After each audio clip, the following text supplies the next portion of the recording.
안녕하세요. 예디야기입니다.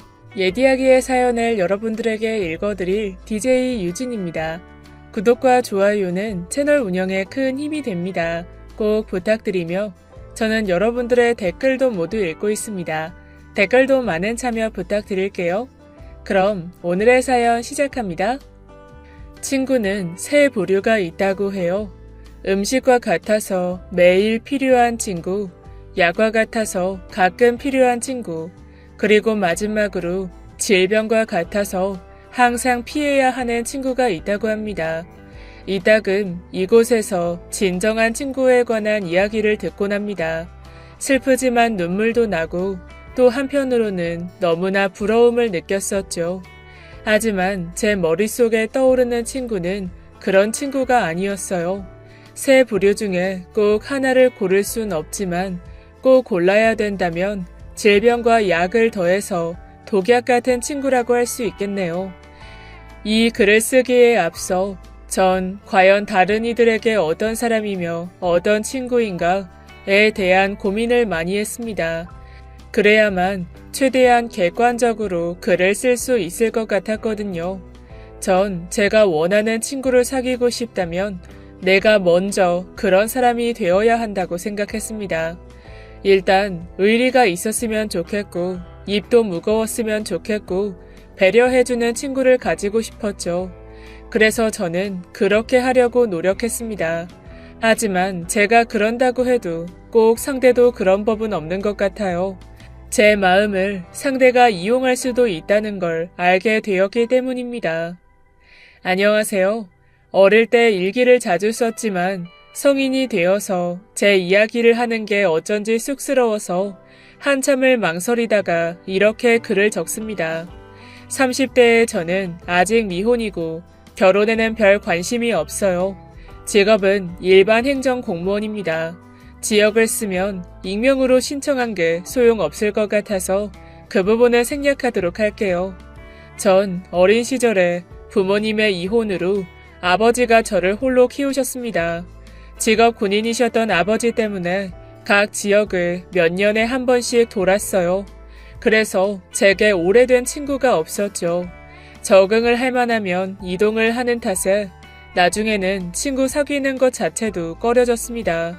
물론 성격 자체도 소심하고 내성적인 게 한몫했고요.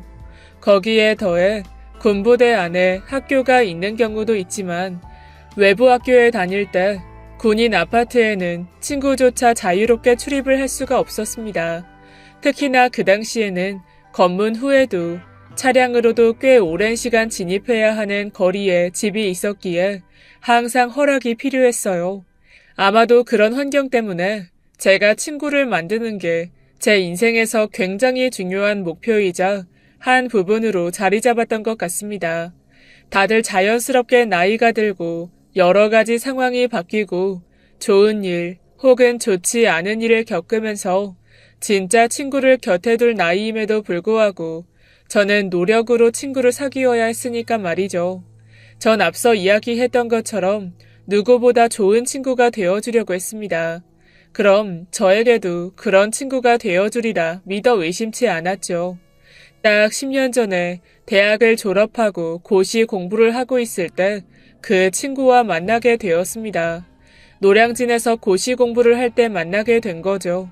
제가 집에서 굳이 나와 공부를 하겠다고 했을 때 고지식하고 보수적인 아버지는 절대 반대를 외치셨습니다. 하지만 매일 아침 점심마다 군사용 비행기 소리 때문에 이중창을 뚫고 드르르 하고 진동이 오는 그 아파트에서는 절대로 공부하기 좋은 환경이 아니라는 걸 설득시키고 겨우 나올 수 있게 된 거였죠. 처음에는 마냥 모든 게 신기하고 좋았습니다.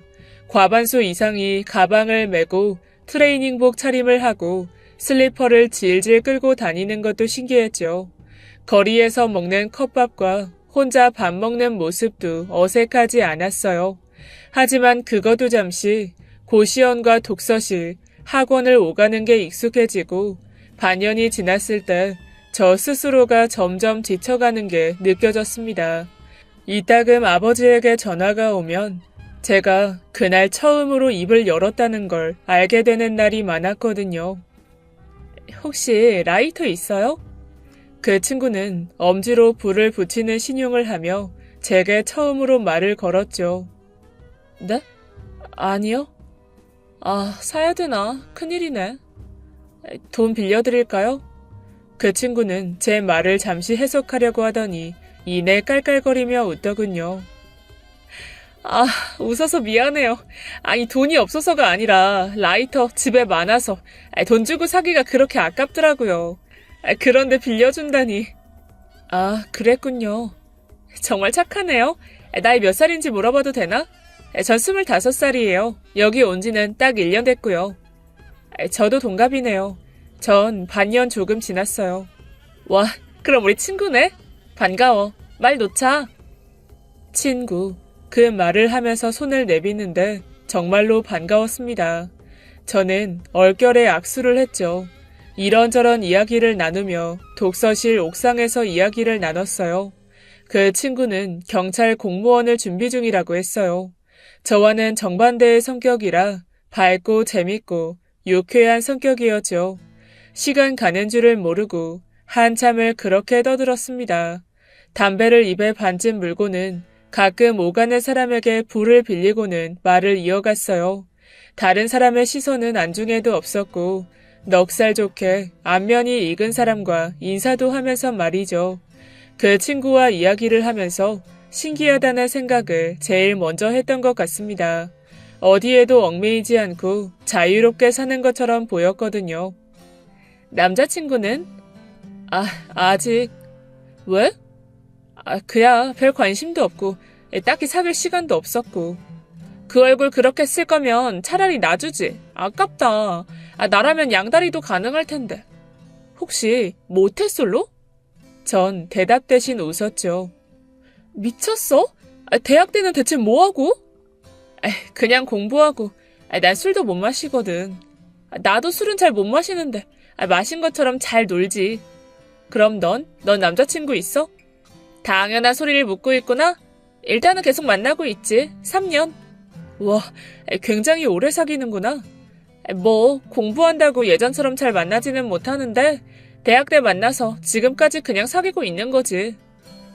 시간이 조금 흐르면서 저희는 더 가까워졌고 친구가 이야기한 남자친구의 존재도 확인했습니다. 하지만 뭔가 앞뒤가 맞지 않았죠. 고시원에서 함께 팔짱을 끼고 나오는 걸 봤기 때문이었어요. 공부 때문에 시간이 없다고 해서 같은 고시생이 아닐 거라고 생각했죠. 그래도 잠깐의 의심이었을 뿐 서로 공부 때문에 만나지 못했을 수도 있다는 생각이 드니 바로 접었습니다. 아니야. 그 사람은 만난 지 얼마 안 됐어. 남자친구가 아니라는 말이야? 아니, 남자친구가 맞긴 하단 말이지. 뭐 일단은. 그럼 그 3년 사귄 남자랑은 헤어진 거야? 아니, 그냥 가볍게 만나는 건데? 바람을 피운다는 말이야? 그게 뭐 잘못된 거니? 전 당황해서 입만 뻥긋거렸죠. 하여튼 넌 정말 고지식해서 탈이라니까. 남자는 여럿을 만나봐야 아는 거야. 보는 눈도 키우고. 그리고 난 사람 자체를 안 믿거든. 기대를 하지 말아야 실망도 없다고 생각해. 내 남자친구도 다른 여자 만날걸? 뭐? 그 사람도 다른 사람을 만나? 뭐 확실한 건 아닌데 그렇지 않을 가능성이 크지만 일단 난 젊을 때 한 명이라도 더 만나보자는 주의라. 그리고 지금 만나는 그 사람은 경찰 간부 준비하거든? 만약 합격하면 나한테는 좋은 신랑감이 될 수도 있고. 왜? 내가 속물 같니? 뭐 그래도 상관없어. 난 나처럼 아예 드러내놓고 솔직한 게 좋다고 봐. 속이 시커먼 사람들이 감추고 겉으로는 아닌 척하지. 내숭 떠는 여자도 싫고 허세 부리는 남자도 싫고. 친구는 굉장히 솔직했어요. 특히나 자신의 감정에 관해서는 여과 없이 다 드러냈죠. 제 내면에는 고지식함과 솔직함의 어느 중간에서 방향을 잡진 못했습니다. 하지만 딱히 친구가 선택한 일에 대해 가타부탄 말을 덧붙이고 싶진 않았죠. 뭐랄까, 대리만족이랄까? 제가 할 수는 없어도 친구가 하는 모든 행동들이 시원하게 느껴지긴 했습니다. 좋으면 만나고 싫으면 가차없이 돌아서는 그 모습이 멋졌죠. 여기에 더해 성격도 시원시원했습니다. 밥을 공짜로 먹는다고? 덕분에 일찍 일어날 수도 있고 돈도 절약할 수 있고 맛도 있다고. 그래도 난 그 교회를 다니는 건 아닌데. 나도 다니진 않아. 그래도 교회라는 곳의 이미지가 덕분에 엄청 좋아지긴 했지. 내가 나중에 합격하면 크게 기부도 할 생각이 있다니까. 그니까 먹자. 당시 노량진에는 제법 규모가 있는 교회가 하나 있는데 그 교회에서 아침밥을 무료로 제공해 주었어요. 돈을 내고 먹는 게 아니라서 굉장히 간소한 식단이었죠. 국, 밥, 계란, 김치, 마른 반찬, 김 정도가 제공이 되는데 그 친구 덕에 알게 되어 몇 번인가 함께 갔습니다. 저 혼자 있을 때는 존재하는 줄도 몰랐던 그런 정보에 대해서 알아가면서 저도 적응이라는 걸 하고 있었죠.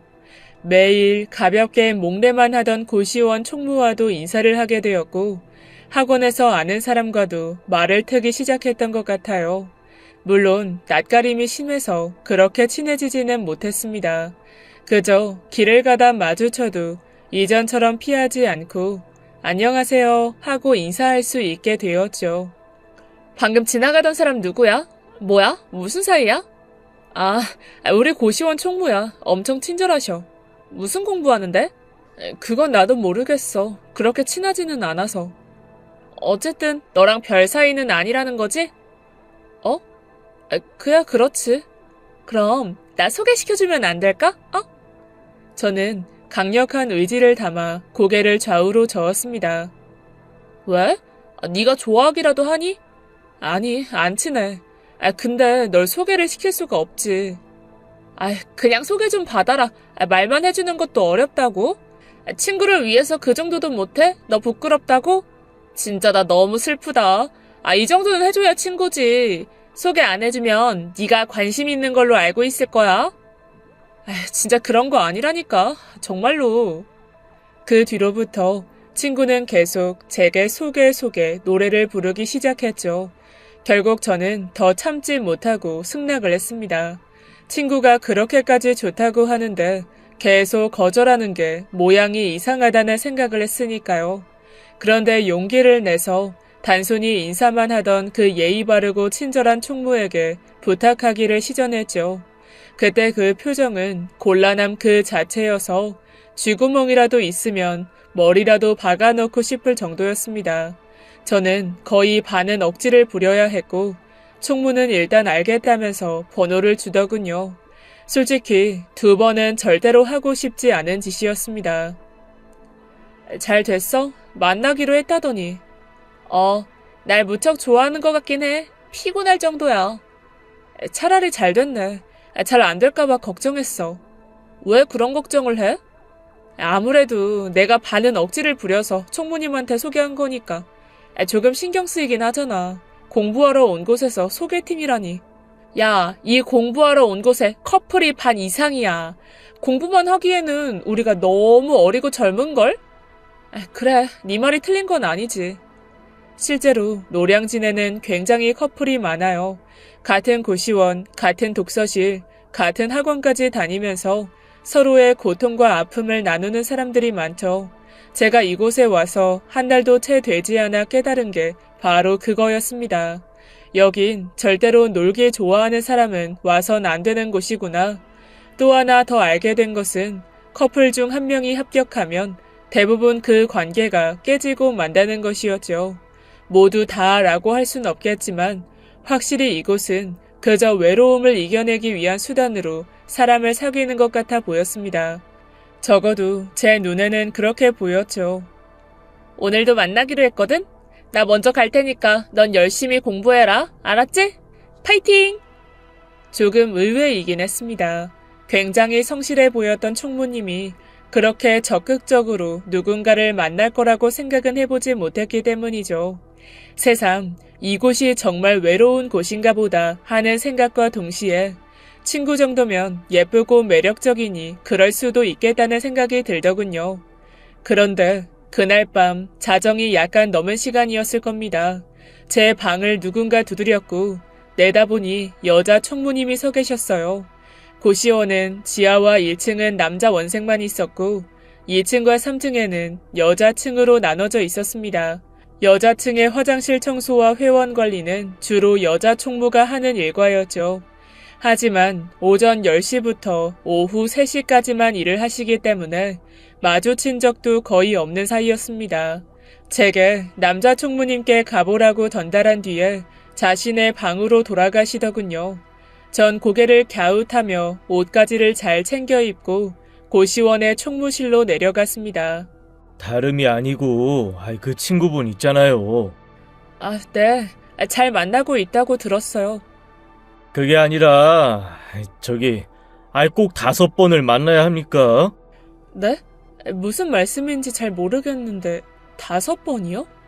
그 친구분도 억지로 나와서 저를 만나는 거라고 하던데요. 무슨 말을 하는지 이해가 되지 않더군요. 그런 게 아닌가요? 전 무슨 말인지 하나도 이해가 되지 않아서요. 친구가 소개를 해달라고 하기는 했는데 총무는 허탈하게 웃어 보였습니다. 뭔가 앞뒤가 이상하다고는 생각했는데 역시 거짓말이었나 봐요. 저는 그쪽이 억지로 저와 그 친구를 연결한 줄 알았거든요. 그 친구분도 그렇게 저에게 말을 했고요.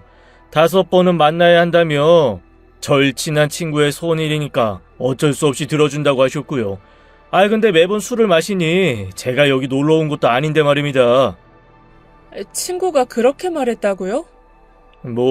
이러면 이르는 것 같은데 저는 별로 관심이 없어요. 저는 총무실 의자에서 일어나 고개를 숙였어요. 정말 죄송합니다. 진짜로 면목이 없어요. 아니요. 저도 원생 부탁이니 그냥 나간 거였어요. 일이라고 생각하고. 애초에 제가 확실히 거절 의사를 밝혔어야 했는데 저 때문에 입장이 곤란해지셨을까봐 걱정이네요. 오늘 거절하고 오는 참이라. 아닙니다. 정말 죄송해요. 정말이지 너무 부끄럽고 미안해서 접신물에 코를 박고 싶다는 속담이 왜 생겼는지 알 것 같았습니다. 전 정말 진심으로 사과를 했고 그날은 잠도 못 자고 뒤척였죠. 왜 그런 거짓말을 하면서까지 만났을까 하는 생각과 함께 따져 물을 말들을 몇 번이고 떠올리면서 말입니다. 하지만 막상 친구와 만나자마자 던진 물음에 친구는 아무렇지 않은 듯이 반응했어요. 그게 뭐? 그 정도 거짓말은 그냥 자연스럽게 하는 거지. 그럼 내가 만나고 싶어 죽겠어서 싫다는 친구를 졸랐다? 이렇게 말하면 좋을 것 같아. 내가 밑장 다 까고 시작하라고? 연애는 갑을 관계야. 결국 더 좋아하면 지는 거라고. 몰라? 아니, 넌 솔직한 게 좋다고 했잖아. 그게 네 매력이고. 왜? 네 이름 좀 하는 게 그렇게 기분 나빴어? 잠을 못 잘 정도로? 그리고 그 총무에게 관심 있는 것도 아니라면서 쪽팔린 게 중요해? 내가 잘해보려고 했고 그것 때문에 그런 건데 넌 이해를 못하니? 아니, 그런 거면 나한테 말을 해주고. 나 이해가 잘 되지 않아. 네가 왜 이걸로 따지는 건지. 넌 총무가 아니라 내 친구야. 근데 날 위로는 못 해줄 망정 지금 내가 거짓말 조금 했다고 나한테 뭐라고 하는 거야? 솔직히 나 너무 서운하고 슬프고 마음이 굉장히 복잡하다. 순식간에 입장이 바뀌어서 제가 사과하는 모양이 되었습니다. 그때 전 제가 잘못했다고 생각했어요. 친구라면 친구의 허물도 덮을 줄 알아야 했다고, 타인의 시선이나 본인의 입장보다 친구의 상황을 더 이해했어야 했다고, 모두 제가 친구가 없었기에 몰랐던 거라고 저 스스로를 책망했죠. 그리고 그 뒤에도 비슷한 일이 몇 번 있었습니다. 감정에 솔직한 친구는 몇 번이고 다른 사람에게 빠지더군요. 그래서 몇 없던 제 주변 사람들과의 관계가 단절되었지만 이전처럼 크게 신경 쓰지는 않았습니다. 제게는 친구보다 더 중요한 건 없다고 생각했으니까요. 비록 친구와 이전처럼 독서실을 다니고 아침밥을 같이 먹진 못했지만 전 나름대로 혼자 또 같이 있는 시간을 잘 조율했죠. 1년이 넘어서자 공부하는 법도 터득이 되었습니다. 전 아침보다는 늦은 밤에 집중이 잘 되고 효율이 좋다는 걸 알았어요. 그래서 독서실도 24시간 개방하는 곳으로 옮겼고 새벽 3시까지 공부하고 대신에 아침 9시까지는 잠을 잤습니다. 기본서를 보고 관련 문제집을 집중적으로 풀었고 시간도 체크하면서 진짜 시험 보는 느낌을 내려고 했죠.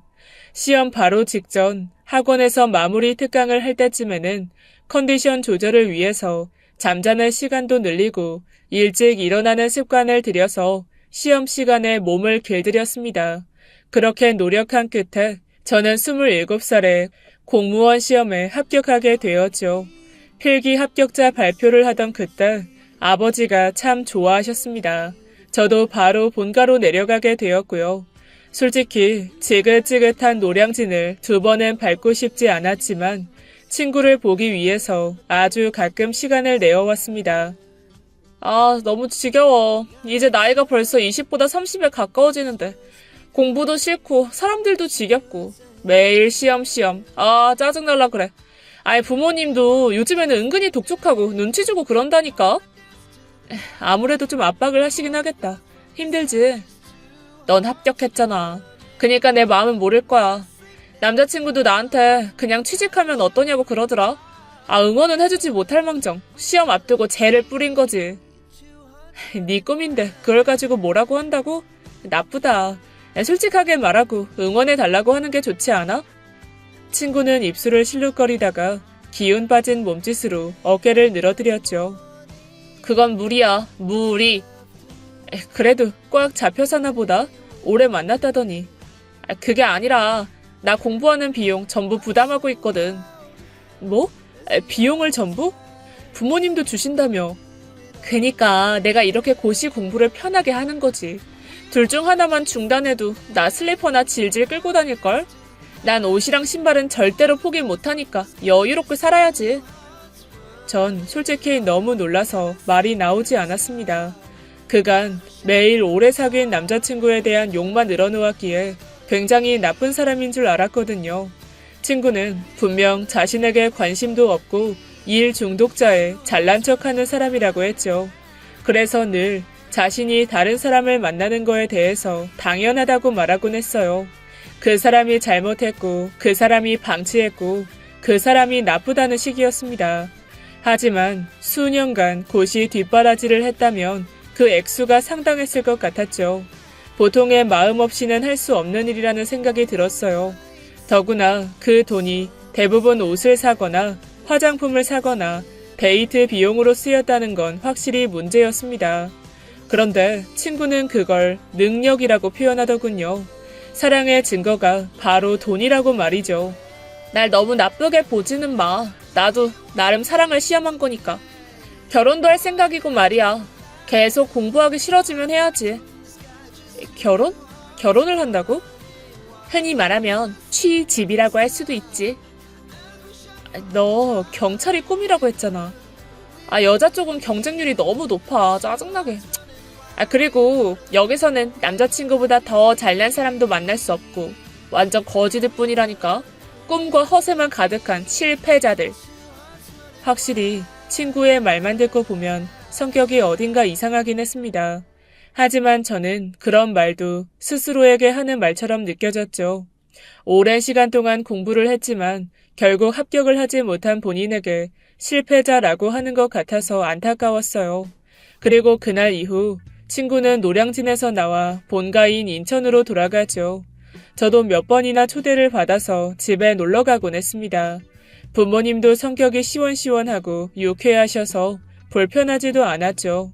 더구나 제가 자라난 환경 탓에 또래보다는 어른들과 어울리는 게 편하기도 했고요. 저를 굉장히 예뻐해 주셨기에 기분도 좋았죠. 이 집이 조개구이는 정말 괜찮아. 술도 마셔도 된다. 내 친구 술 안 마셔. 억지로 주지 마세요, 엄마. 한 잔도? 정말 한 잔도 못 마셔? 네. 한 잔은 먹을 수 있긴 한데 알코올을 분해 못한대. 더구나 쟤는 그 흔한 클럽이나 나이트도 못 가봤대. 초국보급이라니까. 친구 보고 좀 배워라. 매일매일 술만 먹고. 비교하지 마. 결혼하기 전에 마시지 그럼 결혼 후에 마실까? 이럴 때 풀어주셔야죠. 그리고 언제는 술 못하면 인생의 즐거운 반이 없다며. 아빠는 자기한테 유리한 것만 말한다니까. 성격이 이렇게 다른데 친구인 것도 신기하다. 그나저나 저번에 여행은 즐거웠니? 크리스마스 때. 크리스마스요? 친구랑 가면 엄청 즐겁지. 맞은편에서 조개 껍질을 버리고 있던 친구가 제 발을 지그시 눌렀습니다. 저는 이에 놀라서 고개를 끄덕였죠. 솔직히 너랑 간다고 해서 보냈지. 아예 아니면 안 보냈어. 애가 워낙. 어쨌든 이제 결혼할 건데도 불안하고 그려. 그래도 남편감이 딱 너 같아. 친구의 어머니가 저를 가리키며 웃으셨죠. 저요? 아직 본 적 없어? 네, 말로만 들었어요. 얘랑 성격이 반대야. 좀 무뚝뚝하긴 해도 잔적 많고 공부한다니까 기다려주고 우리도 대신 챙겨주고. 걔도 술은 안 먹지. 노는 것도 좋아하지 않고. 처음에는 말이 너무 없다 싶어서 별로였는데 거의 6년 넘어가지. 그렇게 보니까 알겠더라고. 저는 그저 어색하게 웃고 있었습니다. 전 확실히 크리스마스 때 가족들과 함께 있었고 머릿속에서 크리스마스 때 친구가 그 남자친구와 놀러가지 않았다는 게 떠올랐기 때문이었죠. 제게는 다른 친구들 몇 명과 놀러 간다고 분명 얘기했었거든요. 그때 제가 남자친구는 어쩌고 가냐고 물었을 때 조금 싸웠다는 이야기를 했습니다. 그런데 부모님께서는 저와 여행을 간 줄 아는 게 어딘지 모르게 찜찜했죠. 결혼까지 할 시점에 굳이 거짓말을 이상하긴 하더군요. 이윽고 술자리가 끝나고 친구에게 크리스마스에 대해서 물었습니다. 남자친구랑 갔어. 그냥 말하기 그래서 둘러댄 거고. 근데 결혼 상대인데 뭐라고 하실까? 워낙 부모님들이 고지식하고 괜히 신경 쓰이실까봐. 고작 일본 여행인데 나도 어쩌다 보니 너랑 간다고 말했지. 귀찮아서 그런 거야. 너한테 말한다는 걸 깜빡했네. 당황했지? 조금. 친구의 말이 거짓말이었다는 건 얼마 가지 않고 알게 되었죠. 왜냐하면 친구의 남자친구를 만나게 되었기 때문이었습니다. 정식으로 소개를 받은 건 아니고 우연히 제가 둘이 있는 식당에 가게 되면서 합석을 하게 된 것이었죠. 굉장히 어색한 자리였습니다. 친구도 저도 그리고 친구의 남자친구도 서로의 눈치만 살피고 있었죠. 친구의 남자친구는 제가 상상한 그대로였습니다. 단정하고 차분한 느낌이 드는 사람이었죠. 친구의 부모님이 왜 저와 비슷하다고 말했는지 이해가 되기도 했습니다. 저와 굉장히 흡사한 느낌이었죠. 결혼식 하기 전에 한번 만나려고 했는데 이렇게 만났네? 상당히 많이 바쁘시다고 들었어요. 제가요? 그렇죠. 정신이 없었네요. 엄청 친한 친구라고 해서 계상 만나려고 했는데. 자기야, 내가 말했잖아. 진짜 바쁘고 이 친구가 시간이 되면 자기가 바빴고, 그지? 친구의 남자친구가 고개를 가볍게 끄덕였습니다. 저 선물 잘 받았어요. 일본에서 오면서. 자기야, 나 담배 좀 피우고 올게. 끊었다며? 아직도 태우는 거야? 그게 아니야. 눈치 좀 챙겨. 그래, 알았어. 다녀와. 너도 같이 가자, 얼른. 저는 갑자기 밖으로 끌려나가게 되었죠. 그리고 친구는 그때 진실을 말해주었습니다. 사실 일본 여행은 남자친구랑 간 게 아니라 이전에 만났던 전 남자친구와 여행을 간 거라고요. 그리고 부모님과 남자친구 모두에게 저와 간 거라고 둘러댔던 겁니다. 한숨만 나오더군요. 솔직하고 늘 당당했던 친구의 모습에 약간 실망하기까지 했습니다. 하지만 거기에서 진실을 이야기할 수 있는 사람은 없겠죠. 그래도 결혼 전에 그러는 건 좀 아닌 것 같아서 저는 처음으로 친구에게 쓴소리를 했습니다. 아무리 듣기 싫어도 아닌 건 아니니까요. 누가 잘못된 걸 몰라서 그래? 이별 여행이었다니까. 결혼하면 어차피 끝인데 나 나름대로 마무리한 거야. 넌 내 친구면서 이런 거 하나도 이해 못해줘? 눈치라도 빨라서 적당히 그렇다고 해주길 바랄 수도 없고 아휴, 답답하고 아슬아슬하고. 모태솔로라서 그런가? 여기서 연애 문제가 왜 나와? 아닌 걸 아니라고 하는 거지. 그럼 6년을 기다려주고 뒷바라지한 남자친구한테 나 이별 여행 좀 다녀올게. 기다려줄 거지? 이럴까? 그야. 근데 왜 자꾸 날 끌어들이냐고. 나도 어쩔 수가 없다니까. 남친이 너 말고는 다 안 믿어. 다른 친구들이랑은 술 먹고 나이트 가고 그런 전적이 있어서. 이게 다 내가 너 좋게 말해주고 포장해줘서 그런 거야. 그래도 나 이런 거 너무 불편하고 당황스러워. 알았어. 알았으니까 이번만 제발. 알았지? 근데 선물이 대체 뭔데? 몰라. 네가 줬다고 하고 포장된 봉지채로 줬거든? 전 남자친구가 일본에서 나한테 준 건데 공항까지 마중 나와서 당황해서 그걸 줬지. 흔들어봤는데 아주 가벼웠던 것만 기억나거든? 모른다고? 그걸 모르면 어쩌니? 무조건 말을 돌려. 그리고 술 취한 척. 술 못 먹지. 그럼 그냥 유도를 해서 잘 해봐. 나도 내용물을 모르잖아. 그니까 네가 줬다고 그래서 모른다고 한 거란 말이야. 결국 저는 친구의 편이 되어주기로 했습니다. 제가 불쾌한 건 뒤로 하더라도 이 자리에서 뜨거나 혹은 아니라고 할 수도 없는 상황이었으니까요. 적당히 일본 여행을 다녀온 것처럼 둘러댔고 친구도 제법 맞장구를 쳐줬죠. 거짓말에 익숙하지 않은 저에게는 가시방석 같은 자리였습니다. 그래도 결혼하면 정말 달라질 수도 있겠다라는 생각은 들었어요. 의외로 친구가 남자친구에게는 굉장히 순종적인 것처럼 보였기 때문입니다. 이전에 만나던 남자들에게 대하는 방식과 확연히 다르다는 건 한눈에도 알겠더군요. 선물은 잘 쓰고 계신 거죠? 마음에는 드세요? 마음에 들죠. 정말 다행이네요. 혹시나 필요 없을까봐. 그 선물은 제가 늘 지갑에 넣고 다녀요. 그렇죠. 지갑에 넣으면 좋긴 하겠다. 뭐야? 둘이 많이 친해졌네? 역시 선물이 최고라니까. 그럼 우리 이쯤에서 술 한잔 짠! 야, 너는 물 담아줄게. 그런데 그때 저는 정확히 보았습니다. 친구의 남자친구의 눈에 불쾌함이 떠오르는 것을 말이죠. 이제 마냥 어린 나이는 아닌 저는 어차피 모두와 잘 지낼 수 없다는 걸 모르지 않기에 일부러 잘 보이려고 노력하진 않았습니다. 그냥 가끔 만나면 가볍게 인사를 하고 적당한 핑계를 대고 자리를 빠져나왔죠. 딱 그 정도의 거리가 친구와 그 남자친구에 대한 배려라고 생각하기도 했고요. 그리고 딱 반년 뒤에 결혼식을 했고 친구는 가을의 신부가 되었습니다. 눈이 부시도록 반짝거리는 드레스를 입은 친구는 마치 천사처럼 보였어요. 어머, 너무 예쁘다. 바쁘면 굳이 안 와도 된다니까. 주말에 바쁘긴 왜 바빠. 괜찮아. 그리고 친구 결혼식인데 내 주변 친구 중에는 네가 첫 번째 선두주자고. 축하해. 그래. 고맙네. 이왕 온 거 밥 많이 먹고 가라. 내가 정신이 좀 없어서 못 챙길 것 같네. 그렇다고 하더라. 그래, 일단 나중에 봐. 뭔가 화가 나는 일이 있나 하는 생각이 들 정도였어요. 하지만 그냥 기분 탓으로 넘겼죠. 웨딩 마치가 끝나고 식사를 하고 있을 때 신랑 신부가 옷을 갈아입고 하객들에게 인사를 드리잖아요. 그때 저는 반갑게 손을 흔들었지만 친구가 저를 그냥 스쳐 지나갔습니다. 그것도 너무 정신이 없어서 그럴 거라고 이해했어요.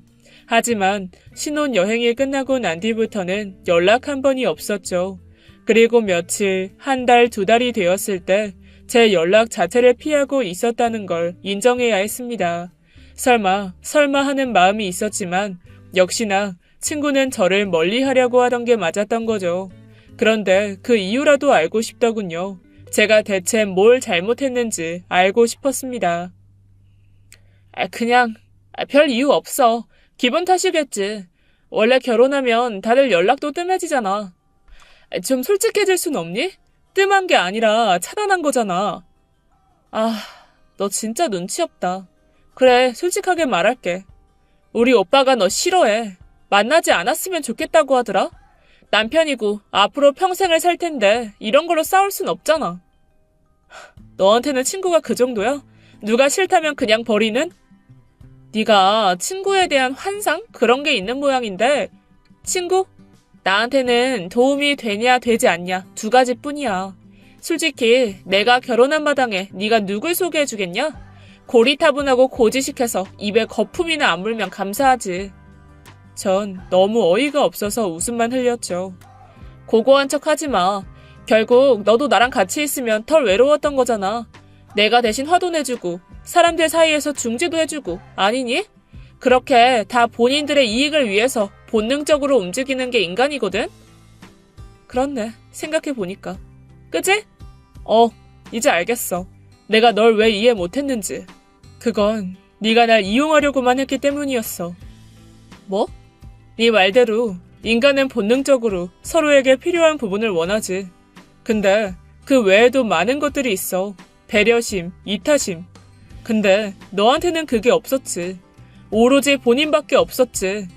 그래서 내가 널 완전히 이해하지 못하고 계속 이해하려고 노력해야 했던 거야.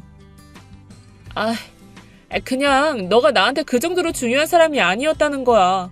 그리고 너처럼 눈치 없는 애가 옆에 있으면 계속 내가 긴장해야 되고 얼마나 피곤한 줄 알아? 언제 터질지 모르는 시한폭탄 같아서 매번 피곤? 혹시 진실을 너무 많이 알아서 내가 무서운 거 아니고?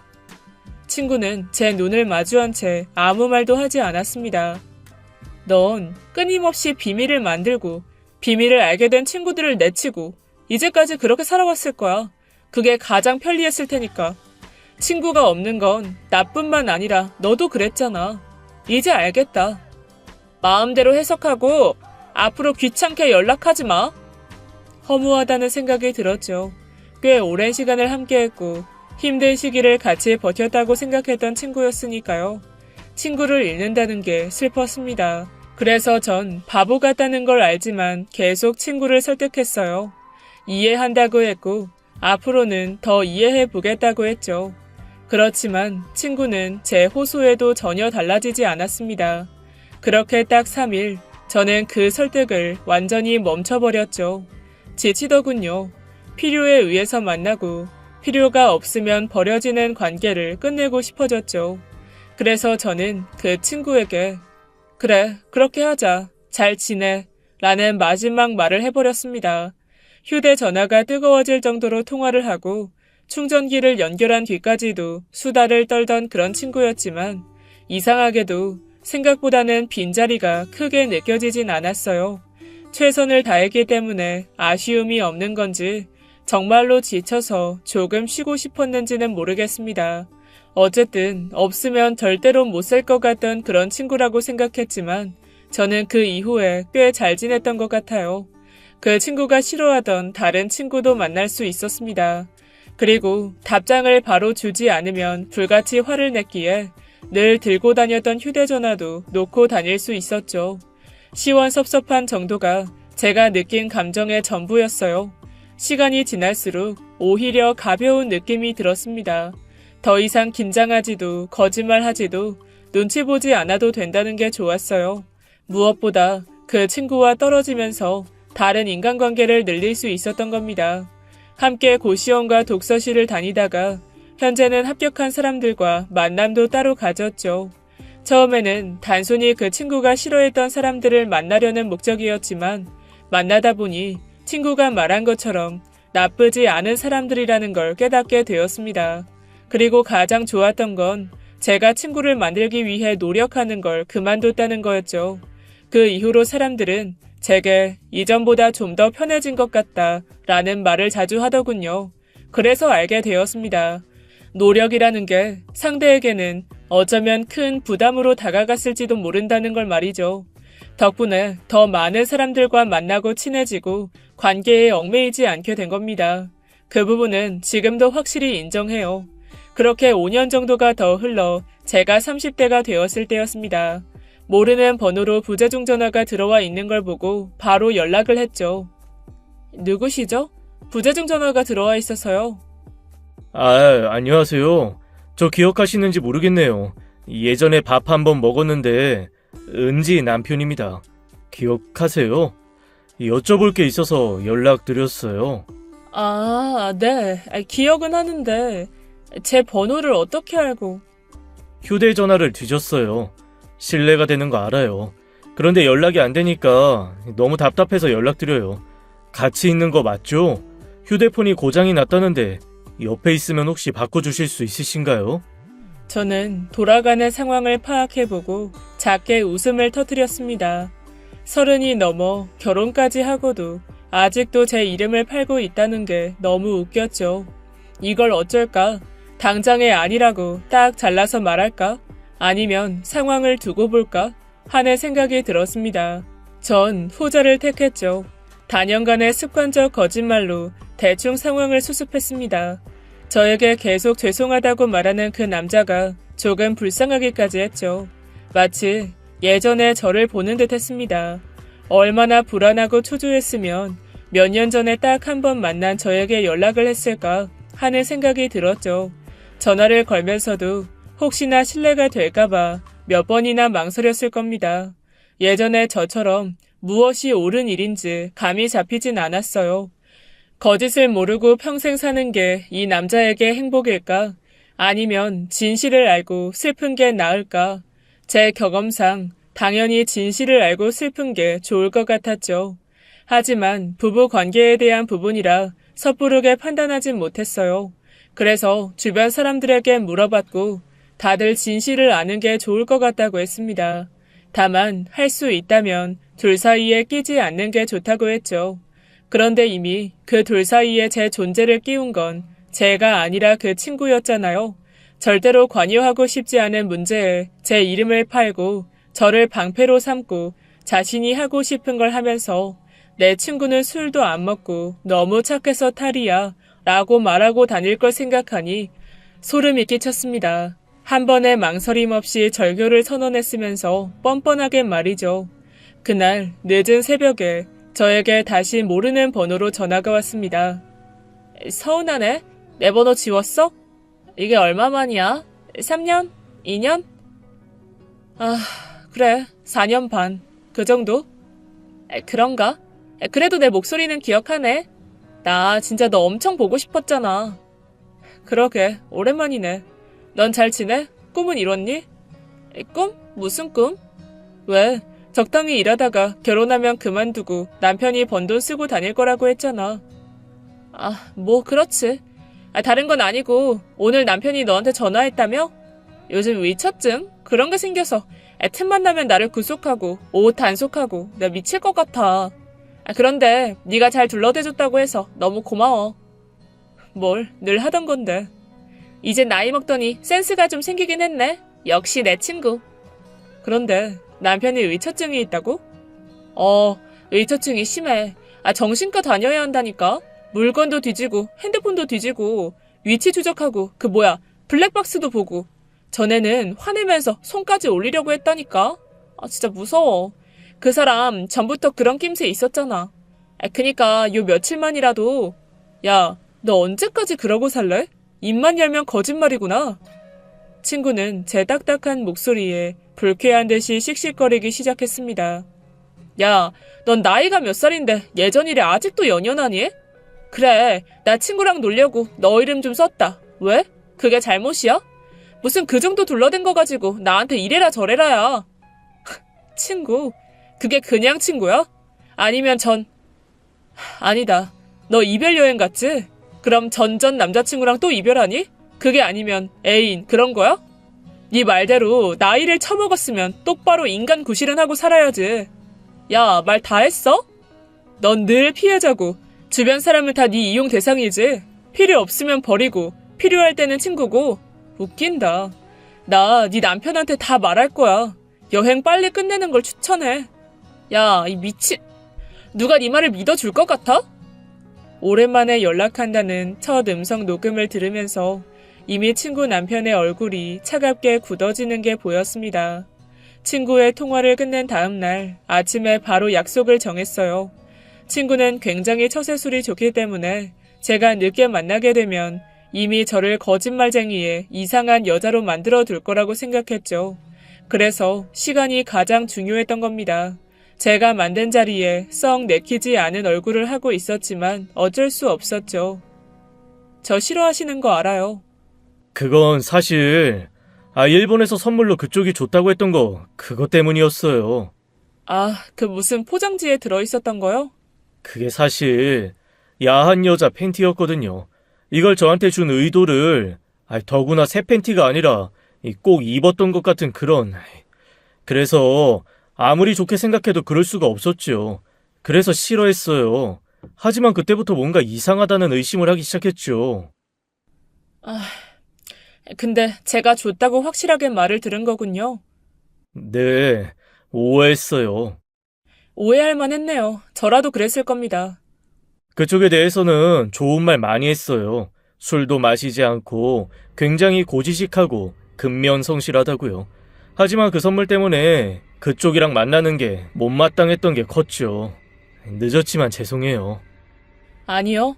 저야말로 좋은 일이 아니라 복수하는 것 같아서. 하지만 전 진실을 아는 게 좋다고 판단했어요. 뭐가 옳은지 틀린지는 스스로가 판단한 부분이라고 봐요. 미안합니다. 솔직히 이 말을 왜 예전에 해주지 않았냐고 녹음 들었을 때 생각했어요. 그런데 따지고 보면 그때 저는 이야기도 듣지 않았겠죠. 단순히 제 오해와 여자친구의 말에 다른 사람을 판단했으니. 저도 그랬어요. 그쪽이 아주 나쁜 사람이라고 들었거든요. 그 친구와 만날 때 제 주변은 늘 어둡고 나쁜 사람뿐이었죠. 저 역시 그쪽이랑 크게 다르지 않아요. 믿는 게 나쁜 건 아니죠. 다만 저 스스로도 판단할 줄 알았어야 했다는 거, 그게 잘못이네요. 진짜 허무하네요. 모든 게 거짓말이라면. 그 외에도 제가 담배를 피운다는 말을 들었다고 했습니다. 계속 몸에서 냄새 나는 걸 추궁하자 제가 골초라고 이야기했다고 하더군요. 여기에 더 웃긴 건 제가 이번에 실연을 당해서 여행을 함께 가주겠다고 했다는 겁니다. 친구의 거짓말 안에서 저는 연애도 하고 담배도 피우고 이별도 했던 거죠. 그리고 그런 저와는 반대로 본인은 굉장히 의리가 있는 친구처럼 보이게 포장했더군요. 마치 제가 바라고 원했던 이상향의 친구 말입니다. 앞으로 어쩌실 건데요? 저도 그렇게 바보는 아닙니다. 이혼해야죠. 힘없는 결말을 들은 것 같아서 씁쓸하기도 했어요. 이 사람이 그간 마음을 다쳐가며 힘든 결정을 내린 것에 비해 제 친구는 아무런 타격 없이 다른 사람을 또 만날 테니까 말입니다. 이런 걸 보면 세상은 참 불공평하게 느껴지기도 해요. 친구든 연인이든 부부든 누가 더 좋아하고 사랑하느냐에 따라서 아픔의 크기가 다르니까 말이죠. 하지만 전 최선을 다했다면 후회는 절대 하지 않을 거라고 위로 아닌 위로를 해주고 자리를 떴습니다. 그리고 바로 얼마 전 이혼했습니다. 감사했습니다. 라는 아주 짧은 문자가 왔습니다. 솔직히 많은 생각이 교차했어요. 괜한 짓을 한 건 아닐까? 혹시 너무 과했나? 싶은 생각이 들었죠. 이 이야기를 했더니 저희 아버지가 그렇게 말하더군요. 똥맛 카레와 카레맛 똥의 차이라고 말이죠. 여러분은 둘 중에 무엇을 선택하실 건가요? 그리고 제가 한 복수가 잘못된 일일까요? 문자 하나에 싱숭생숭해지는 밤입니다. 제 긴 사연 읽어주셔서 감사해요. 지금까지 예디하기였습니다. 끝까지 함께해주신 여러분 진심으로 감사드리며 전 내일 이 시간 다시 돌아올게요. 감사합니다.